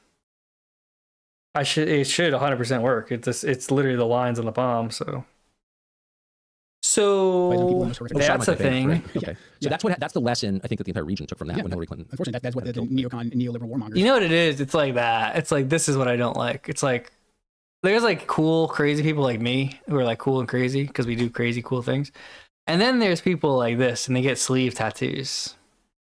And they're 5'2" and they say they're 5'11". And they're like a little lollipop man. And they try to act like super jacked, but they're not even good at boxing. They can't even spar. They're just gay. You know, that's like a gay little belt for his gay little pants. But look at his proportions, dude. His proportions are fucked. It's like literally like weird like lollipop guild proportions. Very weird. Like look at Tucker's height versus this little midget's height. That's the lesson that they showed everyone in the region. And then conversely, the Iranians also knew that if they came out and said, "Okay, we've got a nuke," whether they were bluffing or not, right. Saddam Hussein, Iraq right next door. So they kind of hung. I think he was hung by his own people, after a bloody war that's still essentially going on inside of Iraq. So the Iranians' position, when viewed from the lens of the region, was actually fairly pragmatic. They were preventing themselves from. Yeah, it's like, how are you going to be a man's man and have makeup? Like, how are you going to LARP as like a man's man, but at the end of the day, you get like somebody goes with a little brush on your face. And they put little dust on your face so you look good for the cameras. And you wear lip liner. And you get your hair professionally groomed. You know what I mean? It's like you're not a man's man. You're like a little prancing fairy boy. develop a bomb, but they still wanted the ability. They wanted the ability to enrich. They wanted the ability to have some components so that they weren't completely. Bro got We known. always assessed that they were either several months or a year, 2 years away from actually being able to develop a nuclear weapon. That's not because the Iranians are stupid people. I think we can tell right now that the Iranians are. Body cams only came into effect because cops want to show their sleeves. That's true. Pakistan or someone else to actually get a nuclear weapon. They were not doing that. We had no intelligence to indicate they were. Then why was the president? Was he told that they were on the brink of it? Why, at the beginning of every conversation about Iran, would the president say, "I don't want Iran to have a nuclear weapon"? Why was that the central question? When, and you would know since you were the director of the National Counterterrorism Center, why would he say that if there was no intelligence or evidence? This is another attempt, though. Nick is right. This is like another weird attempt of like. The thing is, this is the thing. Is it works, and it's like that's like where Nick's grit is good, because if I was Nick, I'd be like, you know what, they're gonna fall for this. All the boomers and all the millennials and all the zoomers, they're going to support Joe Kent. And they're going to support JD Vance. And I don't feel like wasting the next 16 years of my life dealing with that. Because that's what it's going to be. It's like, this is going to end, and then maybe Joe Kent's going to get in. And if Joe Kent gets in, he get 8 years, right? So that's 8 years of Joe Kent after 12 years of Trump. That's 20 years of Trump and Joe Kent. And Nick will be like 35. No, Nick will be 36. Nick will be Beardson's age when Joe Kent ends his second term. And after that, it's like even more cooked. Everything's going to be more like done. It's like, if I was Nick in this situation, I'd be like, you know what? I have $5 million in the bank. I don't know how much he has, but I'm saying I have $5 million in the bank, $15 million, $15 in the bank. I don't want to be 36 and unable to stop Joe Kent and whoever comes after Joe Kent. I'm just going to go away because I don't care. I don't care about this at all. I have $5 million. I'm going to leave. This is why Nick is like deserves the spot he has, because anybody who isn't as disagreeable and miserable and like high chip on their shoulder and like an insane amount of grit would give up. Like, there's nobody, like, he has just an insane amount of grit, and it's like you couldn't pay me enough money to do what he's doing. Like, it's like, and not that anybody would, but you couldn't. Like, and I don't think anybody who took the job after a year would be like done. It's just impossible. Like, for me, I can't even watch political streams, let alone do political streams for like whatever. Like, I can't watch, like, I'll listen to a Nick stream maybe every once in a while, but I can't even do that because it's like I know what's gonna be talked about. So it's like, I can imagine having to talk the same things over and over and over again. It's like insane. You're actually developing a nuke. So a couple things. This is what I talk about in the letter about this ecosystem of information that's laundered through a lot of prominent neoconservative types that are very sympathetic to the Israeli cause, and then also Israeli government officials who give us things in semi-official channels. Let people cling to whatever purpose they want to cling to. If he succeeds, it'll be epic. Yeah, that's true. I mean, honestly, the only person I could see making me feel like I was wrong would be Nick. And I hope I'm right. I hope I'm wrong. I hope I'm wrong in the sense that I hope he does. I hope he fixes everything. But he's the only person. I don't think he can do it. I don't think it's going to be possible. But I'm rooting for him, and I would be extremely happy to be wrong, and I would be extremely happy for him to save the country and just prove me completely wrong. And I would be so happy. Like, I legit like not to be all wishy-washy and like emotional, not the emotional spike, but like I'm where I'm at after like a lot of emotional like turmoil and like feeling sad about like reality.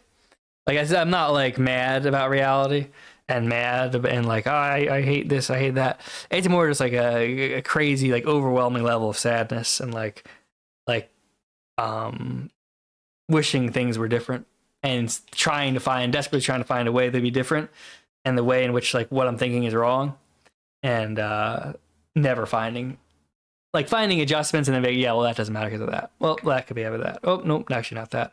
And like, that's how I've arrived at my thing. Like, I would be so happy if it was like a miracle and Nick won, but I don't think that'll happen. But if anybody can do it, I think he can do it, and I'm rooting for him. And it would be best for the country if it did happen. But you know, Yeah. Like, I'm not. The reason I am where I'm at mentally and emotionally is like thinking about things and like actually trying to be as honest and sober minded as possible. And it really is like heartbreaking. It really is just heartbreaking to think about all the cool stuff and all the cool potential and all the people I've seen just destroyed by like politics and destroyed by society and all the places things are going and like the way things are getting worse, and kind of knowing you can't really fix it and it's not going to be fixed. And so like that's why it's like at certain points it maybe seems delusional, or it seems like weirdly like I'm weirdly passionate in one direction. The reason for that is that like to not be passionate about stuff is like to wallow in like sorrow and wallow in like the disappointment of like how things I wish they could be, but they're not. And so like the alternative I found is like, yeah, you don't like pretend reality isn't what it is, but then you basically try to hype things up and you try to hype up alternatives in the hopes that you can lose yourself in one of them, in the hopes that you can lose your attention and your focus and your, reason for living and your motivation and your core psychology somewhere in the mix of very positive things that protect you from like core realizations you've come to and sort of like negative outlooks you've come to, not by virtue of being a doomer, not by virtue of being like, well, I deserve better, but in terms of like looking at things structurally and saying, well, nobody deserves anything and it's going to get way worse. And so like that's why I have so much desire to be positive and so much desire to be like productive, and it's a desire to push productivity and push this technology stuff, because I think the alternative for me at least is like really, really, really dark and negative. And I think that's really the alternative for everybody. I think it's like what's that scene in it's just like one of those things where it's like you have to really focus on positive stuff. And if you're not looking for the positive stuff, you can very easily get swallowed up by the negative stuff. And I think I'm prone to that. I think like that's like a definite failing of mine or flaw of mine is like I went crazy because of that. I went crazy because of this dark stuff I had seen and like looked into. And so I definitely have that tendency of like letting that be overwhelming. So I'm kind of trying to counterbalance that by, instead of like going down the same route, being like, all right, well, I see these negative things. I need to like overwhelm them and not participate in like commiseration with them, and basically embrace positive things instead, because I have like a weakness to like despair. You know what I mean? What they did was they created basically a shifting red line or a new red line. So if the president's red line was Iran cannot have a nuclear weapon. Man, I haven't gotten real in a minute. It really is scary not to be a bitch. Lose yourself in the music. You gotta lose yourself. Paul Town, speaking to my soul, becoming dispassionate is key. Yeah, I think the key, like I was saying earlier with actually wealthy people, it's not to what I'm saying. This is kind of just like I think we're in a sick time and we don't have, like, it's not like we have like the ability to be like, all right, well, let's go back to my castle. I am from this elite class of people. I can go hang out in a castle for 150 years while everything is sorted out. We're not that. So I think the counterbalance of being super excited about productive stuff and super excited about technological stuff is kind of, I don't think it's ideally where you want to be. Ideally, you want to be dispassionate about both the positive and the negative stuff and make good decisions. But I think because the negative stuff is so pushed in our faces, for a little bit, to counterbalance it out, you just kind of you push the positive a little bit, and then you kind of step back and you see if you can finally find like a balance where you can see the good and the bad without being so. Because if you just focus on the really, really positive stuff, that becomes a new like default. And then when you do get reminded about the negative stuff, that can be super overwhelming, which, it's kind of counterintuitive, but focusing only on the good stuff can also be negative because eventually you are going to be reminded of the bad stuff. So you almost have to like find a way to keep like a mind that like is aware of both without being overwhelmed by either. Then we've actually got a lot of trade space in there for a deal to be made because of what I just described with the Iranian policy. Essentially, Iran saying, okay, we don't want a nuclear weapon. Well, that means we basically are at a point where we can start negotiating and we can come up with a deal. And the president is a fantastic deal maker. So if your goal is to move us away from any kind of the answer to life is sex, drugs, and rock and roll. W. Deal, and your goal is to move us into a keep your feet on the ground. Yeah, exactly. And that's where a lot of this, I would say, what became a de facto U.S. policy of Iran can have no nuclear enrichment. It's amplified for you because you're insane. I don't know. I think I made certain choices. Like there were certain pivotal moments in my life where people were like, what do you want your life to be? And I said stuff like, Like I'd rather be like honest and miserable than dishonest and like successful. And I genuinely meant it. I still mean it. But now I'd rather be like honest and successful than anything else. I'd rather be honest and happy and successful than anything else. Rather than anything else. But I think there's a lot of choices I've made that I'm not ashamed of and I'm kind of proud of that made my life a lot harder than it could be. But I think that's good. I think that's one of those things. As long as you don't give up, and I think as long as you keep working on stuff, there's lessons you learn from choosing a harder route, even if you didn't realize how hard it would be. Like there's a lot of things I would do differently now if I could go back. Like there's a lot of things where it'd be like, I'm proud I chose what I chose, but if I knew what the choosing would entail, I would be like, yeah, you know what? I can not be proud of that choice and instead get the easy outcome. I'll take the easy outcome now and not be proud of the choice. But which is why it's good. Which is why it's good sometimes to make hard decisions or decisions that are like serious flippantly, because then you kind of force yourself to make the right choice when you wouldn't otherwise. Yeah, but there's definitely a good amount of choices where we're like, yeah, you know, if I could redo that, I would do the bad version because of how my life has gone by doing the good version. And I'm not proud of that, but I am like honest about it, where it's like, yeah, there's a lot of things where it's like, it's the juice doesn't seem worth the squeeze. I think it will be eventually, but I am human and I'm old. And when you're human and you're old, you're like, damn, what if I had gone the clavicular route, you know? What if I had looks maxed and gone clubbing every day? But I'm happy with how my life has turned out. I'm working on making it better, but yeah, that's all I can do. A lot of different talking heads, Mark Levin, Mark Dubowitz, you've got the Foundation for the Defense of Democracies, you name it. Washington, D.C. has plenty of pro-Israeli lobbyists who will come and say those things. We'll publish think pieces on it. W introspective therapy session. Yeah, these are good for the female viewers. The female viewers love these ones, and my gay viewers. So basically, my whole viewership. You know, op-eds in the Wall Street Journal to talk about this, why they can't have Indian. Can we see the game again? Not tonight, dude. We have a high degree of engagement with. Not unless you send me $500. If you send me $500, I'll show you the game. So then enrichment basically became the new. One nice thing that I've gotten really good at is like not feeling bad about not doing stuff for strangers without money now. Like I used to feel like, oh, I should just like help people out, whereas now it's like, you know what, I would love to, but I'm not going to unless I get paid. And if I get paid, I'll help you out, but I'm not gonna give my time for free, because I figured it's like in my life, it's like if somebody's super nice to me, I'm like, damn, it's so awesome, I appreciate it. And I project. I saw a tweet about it today, I forget what it said, but something to the effect of stop projecting your moral compass on other people. Just because you value honesty and hard work and being good to people, it doesn't mean you're right to project that value system on other people. And if you do that, you're actually being really stupid. And I was like, yeah, that's actually really true. It's like that's something that's really nice. Like I've learned to not, learning to not project my value system of how the world should work on other people. So I've learned to not be nice to people.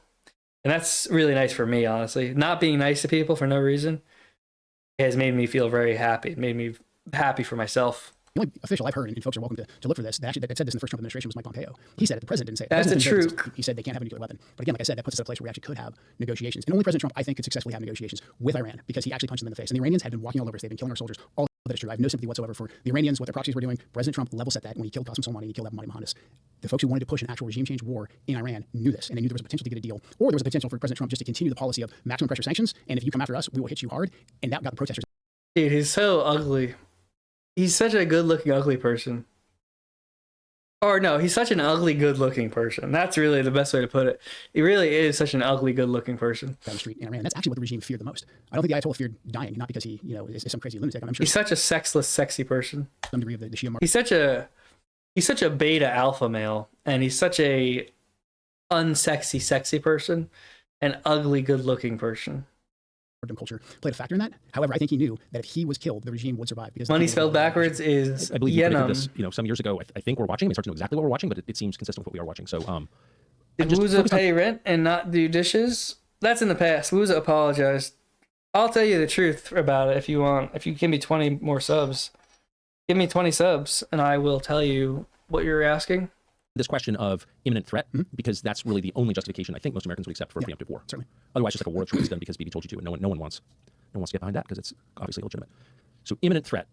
You're saying that there was no intelligence that you saw. Small price of 20 subs that showed an imminent threat from Iran to the United States. No, unless we took certain actions, unless we came after them in a way that they thought threatened the regime, then we basically knew what they were going to do. Well, okay, but right, of course. Right, but any country, so if you attack any country, we know they're going to have a reaction. We face an imminent threat once we attack you. Yeah, exactly. But there was no intelligence that said, hey, on whatever day it was, March 1st, the Iranians are going to launch this big sneak attack. They're going to do some kind of a 9/11 Pearl Harbor, et cetera. They're going to attack one of our bases. There was none of that intelligence. Again, back to what we know about the Iranians. They're very, very deliberate with the escalation ladder. And again, they're only deliberate under President Trump's leadership because they knew and they took President Trump very, very seriously. Not quite. Army Girl 07 just gifted one. Thank you, though. I appreciate it. Thank you. So, I mean, I just think it's a remarkable thing. You to have nail pulled down ahead of because Hilton Head Grover and Rape Caviar. Yesterday, you were a senior U.S. Intelligence official who's not hostile to President Trump, who's not going to here to write a hello book or launch a media career. So I think you're a sober voice on this. And just to be clear, there was no intelligence that showed imminent threat. There was no intelligence that showed they were on the cusp of building a nuclear weapon. There's no intelligence. Another strategy is baby maxing. I haven't seen anybody pull this off yet, but women love babies. So if you could be a streamer and tap into their motherly instinct where they think you're a literal baby, you probably could get paid really well. I don't know if it's possible. Honestly, it probably is. You probably just run one of those filters where it's like a baby and it goes beep. You know? Army Girl 07 just goated. Thank you. on Kick. You just get one of those like face filters and it's like a big baby and like clouds floating, like giggling, and just see how many women just donate to it. Indeed, that showed they were trying to build a nuclear weapon. Thank you very much. And nobody said, I've seen it, but you haven't. It exists, but you just haven't seen it. Did you ever hear anybody say there is intel that shows this? I did not know. But I know how this works. I know the Israeli officials, some in intelligence, some in government, will come to U.S. government officials, and they will say all kinds of things that we know from our intelligence just simply isn't true. And they'll say, I'm giving you a preview, it's not in intelligence channels yet, but here's what's going to happen. And that doesn't usually come to Wait a second. I mean, I thought that U.S. policymakers made their decisions on the basis of intelligence collected and vetted by our intelligence. That's why we have intelligence agencies that soak up hundreds of billions a year. But you're saying that Israeli officials short-circuited the entire U.S. government to American policymakers and said, it doesn't matter what your country says, here's what we know. So I mean, usually they're pretty slick. And they'll say, hey, this isn't in intelligence channels yet because it's going to take some time to get there. And here, they're on the cusp of building a bomb. You know, they're going to, I don't know, you pick your topic. A lot of times they'll sample different things until they find what sticks. But in general, the narrative about, they're going to do a preemptive attack, or really just they're going to build a nuclear weapon. And if we don't stop them now, they're going to build a nuclear weapon. And enrichment is the pathway to that. They're going to continue enriching at whatever percent. Enrichment became the narrative. And so that hung up and that short-circuited and really sabotaged the entire negotiations because the Iranians basically said, like, we're not going to negotiate if the whole starting point is no enrichment. And again, that had nothing to do with a nuclear weapon. The Iranians essentially agreed to that. So the Israelis came in, they moved that red line, and they would do a lot to say, like, oh, they're enriching. And you know what that means? That means in X amount of time, they could have a nuclear bomb. You have to ask now. And then the way the ecosystem would work is that the talking heads on TV, your Mark Levin's, Sean Hannity's, et cetera, they would say basically the exact same thing that night on TV, or there would be a piece written in the Wall Street Journal, the New York Times, that would say something very, very similar. Yet, if you looked in classified intelligence, we didn't see any of that. I mean, that must have been such a weird experience for you. Bizarre. Since you have access to the biggest and most powerful and presumably the best intelligence agencies in the world, and you're seeing people say things as fact when you know that they're not facts. Right. What was that like? Infuriating. And I think that's why, in general, in the lead up to this last iteration, a good deal of key decision makers were not allowed to come express their opinion to the president. Not allowed by whom? I think it's important Laura Loomer. for me right now just to stay on the facts. I don't want to point names. I don't want this to become a name calling or this guy did this. Laura this Loomer stops everybody. What if Laura Loomer is like the alpha of the White House and just runs the world now? What if my mutual Laura Loomer is now like just in charge of everything, and she's just the alpha male of the White House, and she just is literally just getting us into World War III for fun? There wasn't a robust debate. So in general, because our assessment really hadn't changed, we would send this up through intelligence channels. Everybody's kind of reading the same intelligence, but then Laura Loomer owns your ass. Can be ass. very, very different depending on who and how it's delivered. And without a level set from the intelligence community, someone like D.N.I. Gabbard coming in and saying, Mr. President, like, here's the full scope of the intelligence and what it means, you're kind of lacking that sanity check of where we're at, or at least a good sampling, to gauge how accurate what the Israelis are saying is. And that process, in my view, was largely stifled in the second iteration. There was robust debate and robust discussions leading up to the 12-day war into Midnight Hammer. But the second round, to me, and I'm sure others will refute this and disagree with me, but what was conducted by just a handful of small advisors around the president. That is true. I believe what you're saying is true. My sense, though, and you know more than I, is there weren't a lot of people directly around the president who work there, who work at the White House, the principals, who were making an aggressive case for this war. Do you think there was? I mean, was there a majority of like his top 10 advisors who were saying we must do this now? I think the circle that was around him was very, very tight and very small, and I think they were on the same sheet of music. And I think a lot of them were getting their information from the ecosystem that I described. And I think we'd be in a different place if we would have talked about what the intelligence picture is and what our So Israeli government talking points laundered through Fox News and the Wall Street Journal. Is that the ecosystem you're talking about? Yeah, and then the Israeli officials coming in and basically either ahead of time or after the fact saying the same thing, like the enrichment is going to get them into the bomb in a amount of time. Do you believe that you and the DNI, for whom you worked until yesterday, had as much FaceTime with the president as Israeli officials did? I don't know. I don't know that for sure because I don't know exactly how frequently the Israelis were engaging directly with the president. It did seem like Benjamin Netanyahu was, obviously it was all public that he was in the White House. 7 times. Quite a bit, yeah, quite a bit. And then his other officials as well, Dermer, et cetera. Those. I don't understand where things are headed though, because it is like, what happens, like, if this is like a real move, it's like something has to happen. So like Israel has to be cut out of the deal, right? That's like the only really thing that makes sense. It's like it has to be like getting a harness, but it has to be for the purposes of like a different group. Like where do we go from here? You know what I mean? How do you do like a coup, like replacing Jewish power with some other group, which would be the end goal if this was sincere, which I don't think it is. I don't even know. You know, it's like one of those weird things where it's like, what does that even look like? Is that just a bunch of Anglos again? Just a bunch of British people? Guys were in, they were making phone calls, just a lot of engagement from them. And This again, isn't a coup. They're not against Jewish power. I mean, that's what it sounds like, dude. It does sound like they're against Jewish power. It doesn't sound like they're against it on terms of some racial thing or some right-wing thing. It seems like they're against it by virtue of it's not them. If that makes sense. It seems like they are against it, not because of like I'm based, but because it's like, well, it's not my group of like scammers. I want my group of scammers to be in charge. when we would hear, or you'd hear what they were saying, it didn't. It's a Jewish civil war. I can see that. That'd be cool. So it would be like Little Tech versus like neocons, Jewish people. I can see that. I hope they all have fun. At the end of the day, I just hope they all have fun. Reflect in intelligence channels, even intelligence that we share with the Israelis were giving us in many cases. So there was a clear gap between the intelligence and then the information that the president was given and the decisions the president was making. I don't want to put you in a uncomfortable position. Obviously, you're not going to divulge anything that's classified. I don't think you would. You definitely shouldn't, because there are people who hurt you for that, and you shouldn't. So without encouraging you to do that, I think it's a commonplace. It's understood in Washington. I've heard from many people who work in your business that a substantial portion of our information touches Israel at some point. Either it's collected by them, it is shaped by them. It's not purely American. Is that fair? Do you think it's fair? All wars are civil wars. Ooh, I like that. That's good. That's really good. There's a lot that we can learn from them in the craft of. That's a really good one. I'm gonna say that and sound really deep later. That's good. I think it's incredibly important to realize that it could be given to us to influence us as well as to inform us. And Army Girl 40 subs is kind of crazy. Our senior officials, that caveat just wasn't given frequently enough. And there's a lot of times, some of this is just because of bureaucratic practice, but a lot of it I think is just we feel very comfortable with the Israelis. A lot of them are dual citizens. They sound like us. They don't feel foreign. We kind of go into a more complacent mode where we trust a lot of what they have to say, not keeping in the back of our mind. They're very white passing. They have their own agenda. And we a lot of white passing people. A lot of times we have the same agenda. It's very I think tactically the same. Paul, do you use local AI for anything? Yeah, I use local AI for transcription. I use Parakeet for transcription. I'm not using all the other AI. I'm using subscriptions or tokens because it's just faster. So really, my whole thinking on it is speed of iteration, and the more you do, the more you learn. The more you learn, the better you are at it, right? And so slow down any bottlenecks are slowing you down, right? Any bottlenecks exponentially punish you, and any speed ups will exponentially speed it up for you. And that's why like it's better to pay for speed, pay for what you have to do, because you'll get more attempts. And if you get more attempts, you can make bigger things. And if you make bigger things, you can learn better things, So I think speed is, the value of the local stuff will emerge, but right now, if you're trying to make stuff, it makes sense to use non-local stuff because you don't need to use local stuff. What's our strategic goal in a war that's going to have ramifications for our nation, for the region, for global energy supplies? I think most folks right now, Pentagon and intelligence agencies, they would say us and the Israelis actually have a different objective here. I don't believe that our objective has been clearly defined because we're shying away from regime change. The Israelis are not shying away from regime change. They want to knock out lock, stock, and barrel the current government. They don't seem to have a plan for what comes next. Well, that was my next question. I think you would have heard tell of such a plan. So if you're going to take out a government, I think it's fair to ask what replaces it. And I've asked a bunch of people, many people, this question, never gotten any answer whatsoever other than there's no plan. The Israelis don't have a plan because they don't care. Do you think that's fair? I think that's completely fair. I think as Americans, rightfully, we want a clear stated objective and end state for war. I think that's something that was born out of the GWOT, was born out of the Vietnam era. Americans want to know for speed and snort it. What the end state is. Yeah, that's the one thing I haven't done in a long time, which like I won't do because I'm trying to be straight edge.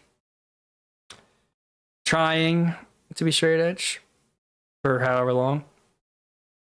But there's something about some amphetamine salts, not like Adderall crushed up, but just pure like dextroamphetamine, just snorted, dude. It's just so much. There's something so nice about that. Like pure amphetamine salts that aren't mixed that you take or snort are just so keno. There's something so keno about it compared to like cocaine. Cocaine is so gay and stupid, but just amphetamine salts, damn. I think I just have ADHD. I think I saw somebody say the other day, I was like, if you think cocaine sucks, it's like because you have ADHD and like you don't get the same like reward from it that other people are getting. And if that's true, that would make a lot of sense because to me, it's like cocaine is like very not that interesting, whereas Adderall is way more fun. In general, if that's clearly articulated, that's not the case with Iran. The Israelis are different. I think a lot of times, again, because they, Yeah. in English, they culturally feel the same. The Israelis have Something much different I'm not codes. gonna do it. I'm not gonna do it. I'm too old. I'm too old. I think drugs.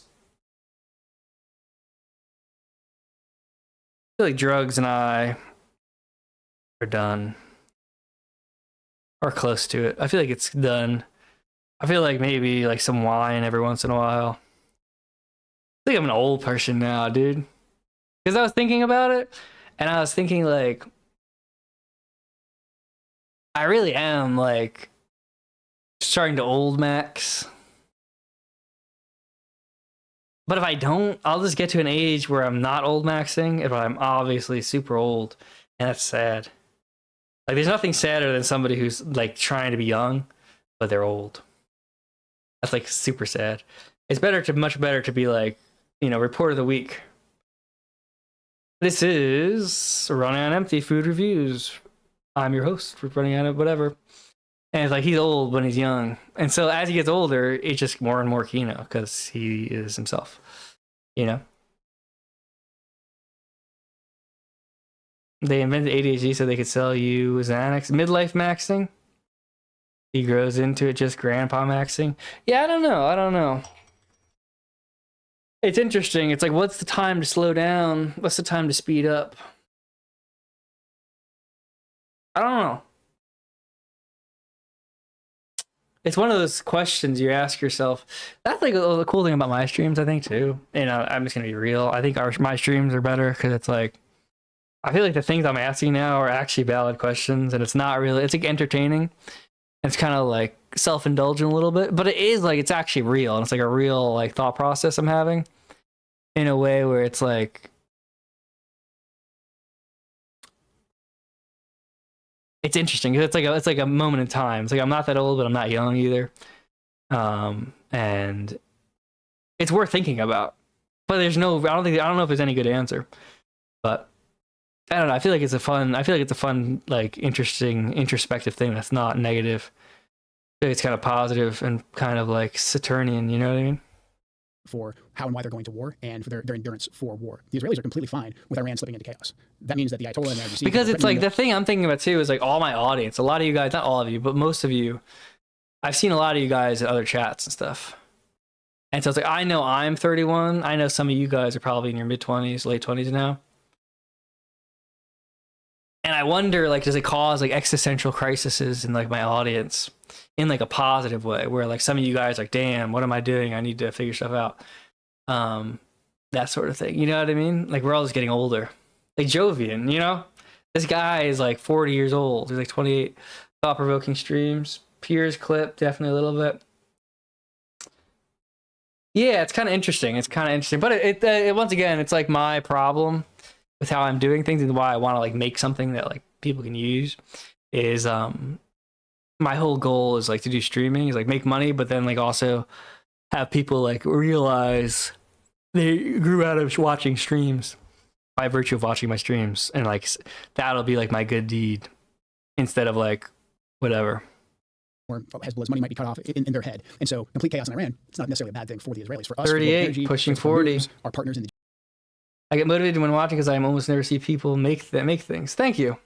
Yeah. It's like the funniest thing, the weirdest thing I'd say is like a weird pride thing that I don't know how to get over, and I don't know if I can get over, is like making things versus selling things.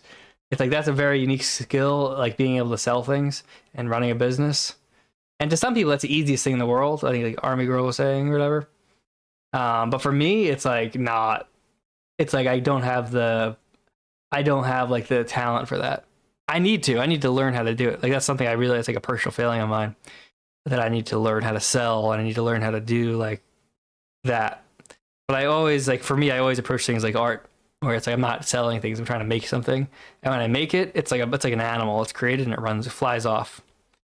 When in reality, it's not an animal. It's like a creation I need to like support, whatever. Don't turn your hobbies into work. If your first existential crisis is in your 30s, you're gonna have a bad time. Get some practice in. I read your first book when I was 17, so yeah, it definitely does. Tell for them to think about it sooner. Yeah, that's true. It is good to have.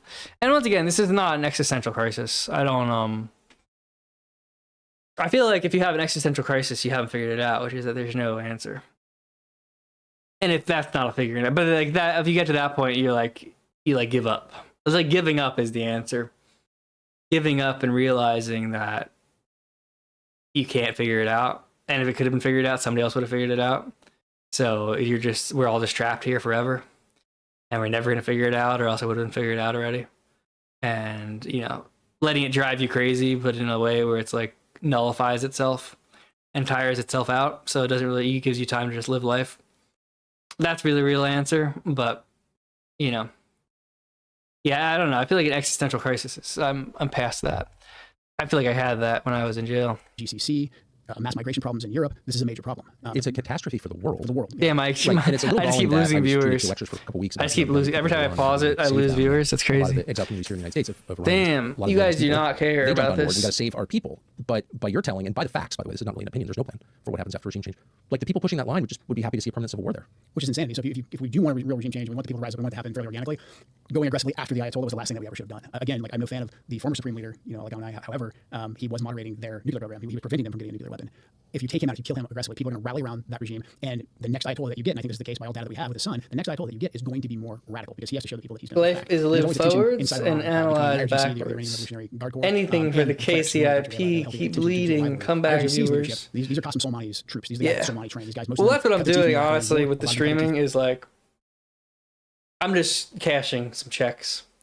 Getting some money, and then because I have like time alone this week, I'm just streaming a lot and basically just working out, getting paid, and then that's good to have money. You know what I mean? It's like the boxing thing. It's like I don't really want to be doing this, but like, what would I be doing otherwise? Not much. Not much. I do need to finish up the game, but getting paid, getting big amounts of cash is well worth it. Well worth it. Fighting us in Iraq. They cut their teeth fighting ISIS in Iraq and Syria. They created Hezbollah. They trained and armed Hezbollah. So these guys are actually pretty serious. He's so weird. They're willing to fight. They want to fight. Ew. I'm not gay, but ew. He's so weird. Dude, that's such a funny thing to say. That's like such a funny, like, I'm not gay, but ew, so gross. And so by killing Ayatollah, he's giving them more power. Being like freakish like that. Say, hey, you guys who thought I'm not gay, but ew, bro, it's so ew, gross. Ew, yucky. Ew, ugly. Go away. Guys, give me the ick. I'm not gay, but ew. Eager to get us a deal. Again, look, I've got no love for the IRGC. I've got no love for the Iranians. But you've got to realize, if you want to, in case you're saying now, you fought their proxies. I fought their proxies. I mean, I'm not gay, but ew, not sexy. I put countless of them in flex cuffs or much worse. I've gone after the Iranians. I was specialized outfits that went after the Iranians and their proxies. These are very serious people. They're not, Supermen. Dude. They're humans. But they're serious. And if you give the IRGC a reason to take control, and they get support from the people, because again, you kill off the Your soul, bro. Review bra and shit bra. They can say, hey, the last guy was too moderate. Look what it got us. Give us more control. I get it. And the Iranian people are going to be like, well, actually, yeah, I don't like getting bombed by the Americans and the Israelis. Maybe we do need to listen to the IRGC. So a lot of these, there was actually a funny Twitter account called Shit Bra.